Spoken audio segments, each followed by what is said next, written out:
number 100, matter of Franklin Street Realty Corp. Versus New York City Environmental Control Board.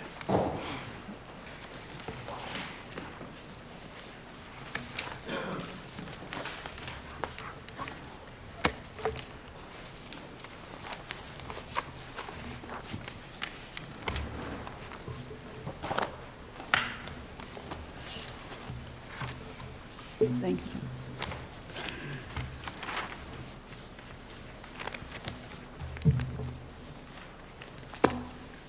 Good afternoon, Council. Good afternoon, Your Honors. May it please the Court, my name is Lindsay Garraway. I'm here on behalf of 4 appellants, Franklin Street Associates, JP Associates, 4103 31st Avenue, and 2306 Jackson Avenue.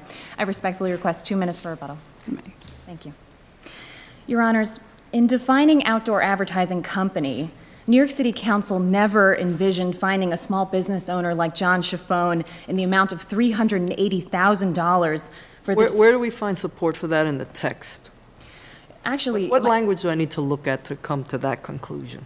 I would hearken back to the legislative history, Your Honor. No, in the text. I'm not going to the history until I get past the text, unless you're going to argue the text is ambiguous. Understood. I think the statutory interpretation is actually our strongest argument. The Administrative Code, New York City Administrative Code sections 28502.1 define outdoor advertising company and outdoor advertising business. And the crux of our case is that Mr. Chiffone's activities through these property holding companies do not constitute the quote-unquote business of selling, leasing, marketing, managing, or otherwise either directly or indirectly making space on signs situated on buildings. Why not or otherwise? That's pretty broad, right? It is very broad. And if we limit it to those other things, then aren't we ignoring something that the legislature intended to put in there? we concede that the case law interpreting this regulation says that the bar is very low to be considered an outdoor advertising company. All the city really needs to show, or there's a rebuttable presumption created by the fact that if you have a sign on your building, you are assumed to be an OAC unless you can prove certain things. And we're asking for a very narrow exception here. Mr. Chiffone falls into this nativo. But I guess now we're getting to my question. It strikes me what you're really asking for is that nativo be read differently from the way the board reads nativo. Exactly. And what would be the legal basis for doing that? It's their exception to what I see provides no exception. And you're not challenging the exception because you want to ride the coattails of the exception. Right. The court So tell me why the board acted irrationally in interpreting nativo as narrowly as it had, given that it's an exception that they have created for language that I don't see contains any exception. It's not really an exception. I actually agree with you. It's called a nativo exception by the court below, and we repeat that in our papers, but you're right. We're actually just saying that we fall totally outside of what the statute defines, that in its plain language, we don't meet that definition. But respectfully to the ECB Appeals Board. Well, how not? I mean, these are two separate corporate entities. They're not the same.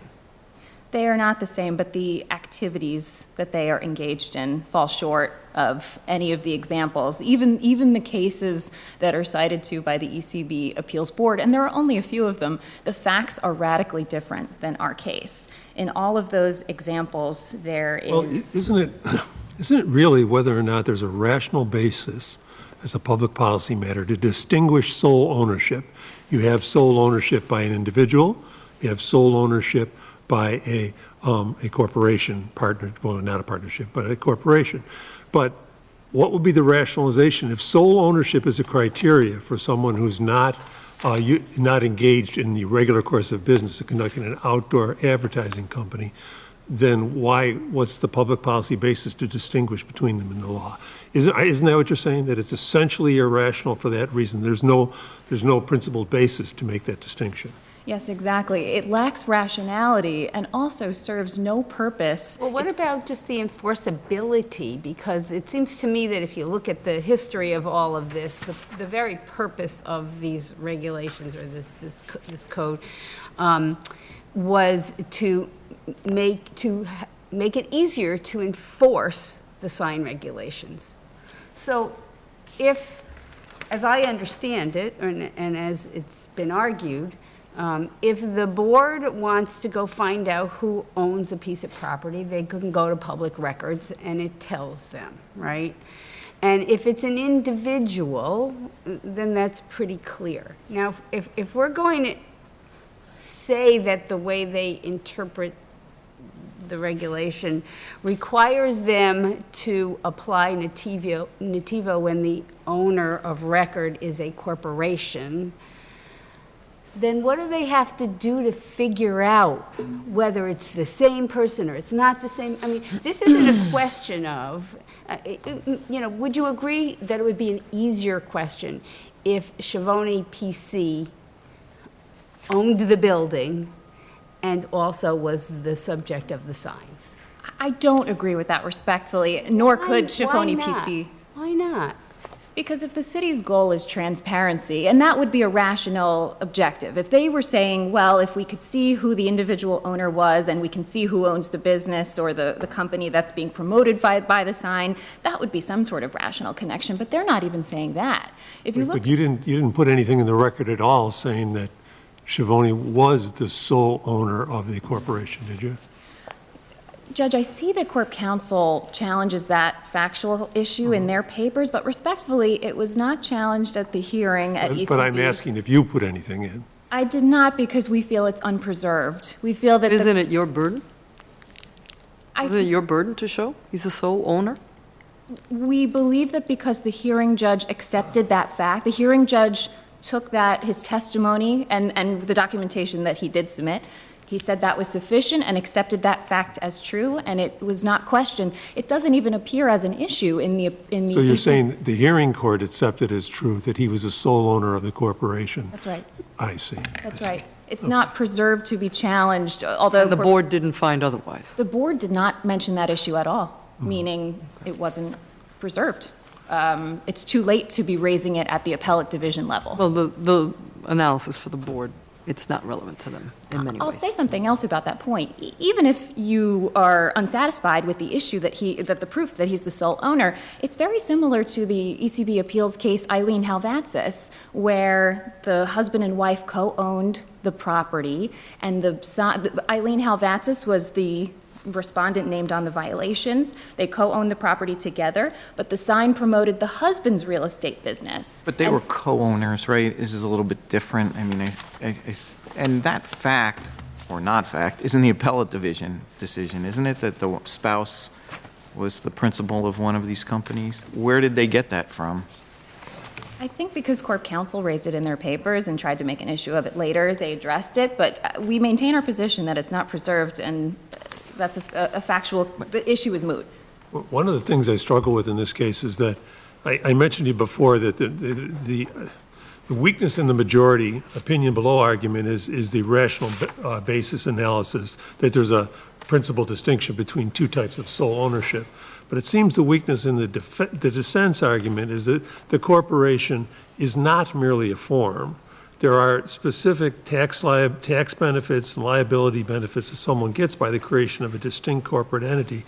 And I'm concerned that if we say that this is simply a form distinction, that we will somehow be denigrating or diminishing, in this circumstance, the use of a corporate entity as a separate legal person. I see my time has elapsed. May I just answer? Yes. Very briefly, I don't think that finding this very narrow exception for my client would not alter the way the city enforces or Castles are made of sand all the time in the legal business. That's. The fact that in this instance, the administrative code is what we're looking to. We're not asking you to change the law on corporate structures, only to say that the administrative code is broad enough to allow this sort of piercing is our request. Thank you, counsel. Thank you. Counsel?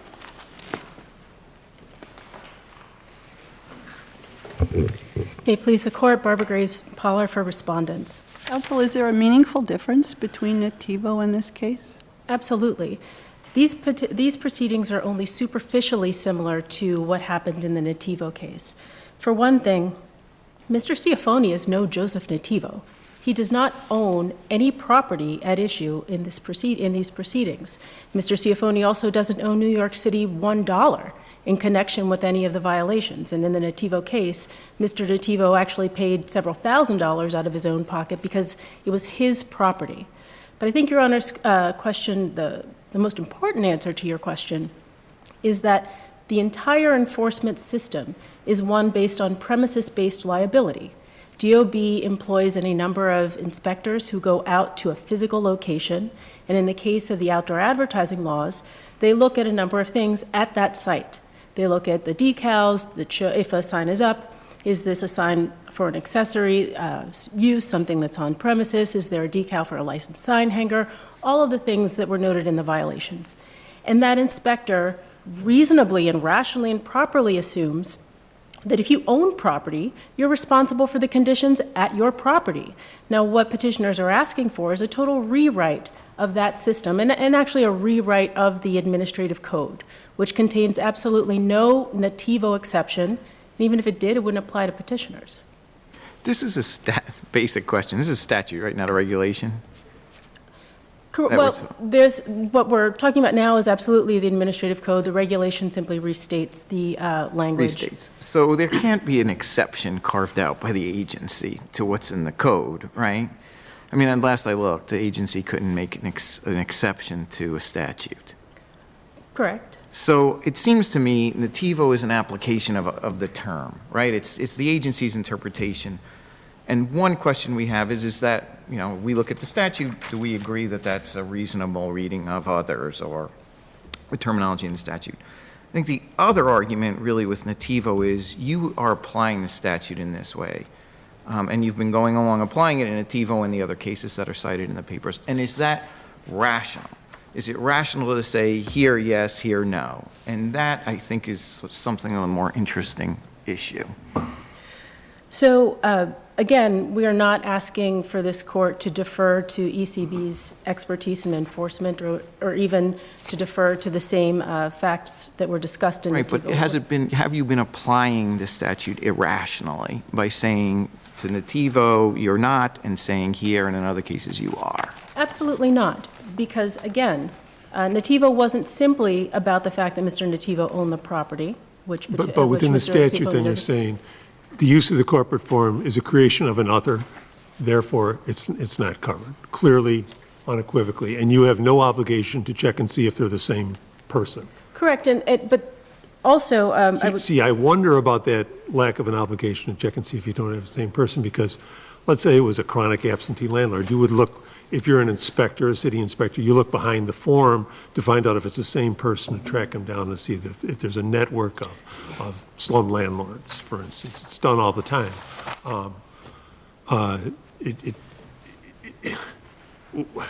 You have a situation where the liability goes from $800 for a person to $10,000 per violation. I'm assuming that the violations then, if they're imposed, are a lien against the property. correct. And so he doesn't pay, he loses the building. So Is that correct? presumably, I don't know what the assets of petitioners are, but it sounds like Your Honor's question is actually pointing to other language in the code. Well, there's the others question. I started out there, but I'm wondering about how is it a burden for the agency to find out who actually owns the property? It seems to me that's something the agency does all the time, and that looking behind that form to enforce a whole broad range of building code violations is commonly done by municipalities throughout the state. And I know this because the first job I had at college was an inspector for the absentee control unit in the city of Buffalo. And that's what I did. I looked up who owned what property and what the web was, and it was very common. This is 40 years ago. It So- doesn't seem unusual. The city's usually way more sophisticated than we ever were in these areas. So I'm not familiar with, So my Those laws in question is, Buffalo, in terms but- of enforcement, the enforcement burden, that's where I'm trying to focus you in. right, so the city did find out who owned these properties. And the owners of the properties were petitioners. Now, what I was going to point, Your Honor, to was the language that talks about the regular conduct of its business. And I wanted to ask about that, because there's an argument made at page 8 of Mr. Chiaffone's brief, and it's also made in the appellate division, to the effect that you failed to present any evidence as to his engagement or his company's engagement in the business of selling, leasing, marketing, et cetera. That seems to me to be a different argument that was not at all made in the administrative proceedings. It's made for the first time when you get to the appellate division. And that it's a case where a circumstance where you really want to apply our preservation doctrine because you weren't given the chance to put in that kind of evidence and to explain what you would mean by regular conduct of the business. And to the point that Judge Fahey was asking about in terms of the $800 versus $10,000, that might be the language that is intended to sort of draw this back from individuals and distinguish them from, say, Gannett Outdoor. But none of that, I think, has been raised properly in this case. So the issue of what it means to be, what regular conduct of its business means is not something that was addressed at the administrative hearing, but there certainly is evidence in the administrative hearing record to show that these signs were placed on the buildings in the regular course of petitioner's I business. guess the point is, though, ECB. can you even argue that? Because I didn't think the issue was preserved. I was interested in the question myself, and when I researched it, it didn't seem to be preserved at all, the regular course of business argument.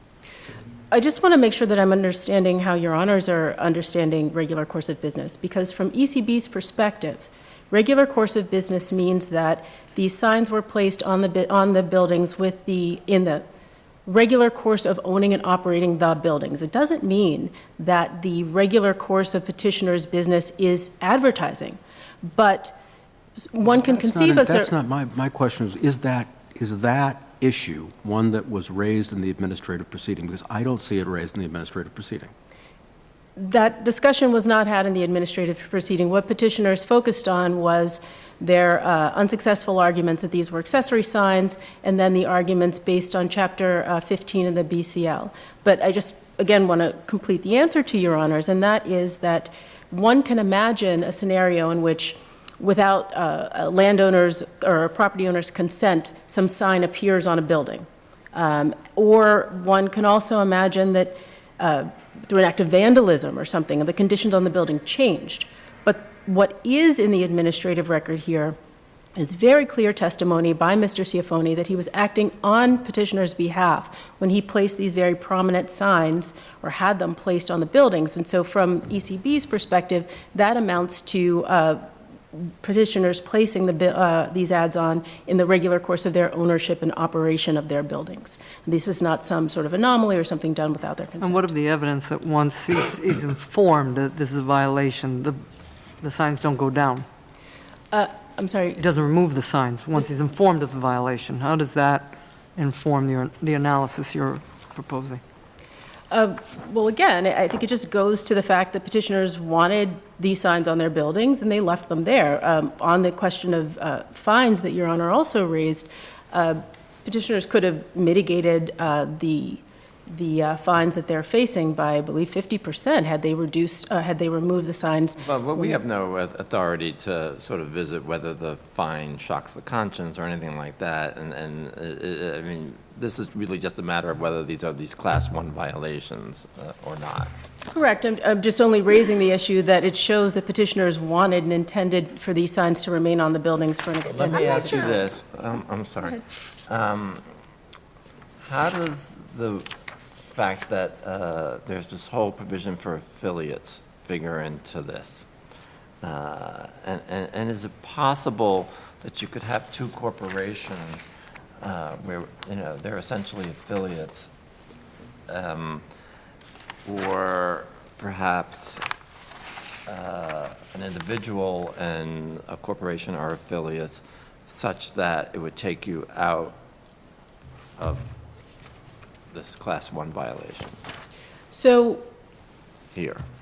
it's certainly the possibility of registering as affiliates would be available to petitioners. They didn't avail themselves of that opportunity, but it doesn't take them out of the definition of being an OAC. What it means is that they go online, this is an online registration system, and they would register a lead OAC, and then its affiliated OACs. They would all be jointly and severally liable, but it would be a more streamlined registration process that then they would renew every 2 years. So I agree that if petitioners had followed the law, they could likely, if they met the definition of affiliates that's clear in DOB's rules, they could possibly register as affiliates, which would just streamline the process, but not mean that they were no longer outdoor advertising companies. Stein?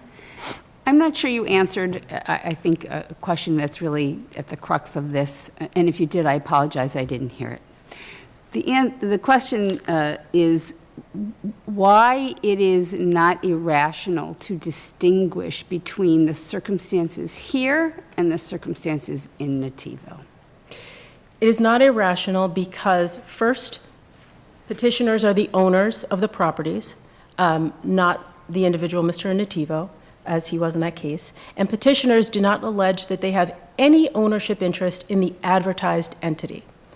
So for those two reasons, Nativo simply is not applicable. And I believe in Nativo, it was the owner who brought in the proof that they were, in fact, the sole owner of the property. Absolutely, and that's not even an allegation here, let alone coming up with proof. I see my light is on. Thank you, Your Honors. Thank you, Counsel. Counsel? Thank you. Just two quick clarification points. The enforcement issue that was raised, the judgment against the building would absolutely be enforceable against Mr. Chiffone personally. It would be a lien on the building. The marshal's office would likely obtain it. They would go after him personally. Number two, the preservation or the burden shifting issue, we believe that ECB's rules operate as such that as soon as Mr. Chiffone at the hearing denied that he was acting as an OAC, the burden then shifted to DOB to present any proof that he was engaged in some sort of activity that met the definition of the rule. I'll also point to 48 RCNY 354A. The city must prove by a preponderance of the credible evidence that Mr. Chiffone and his property ownership corporations committed the violations charged. We think both of those points are in our favor. Thank you, Counsel.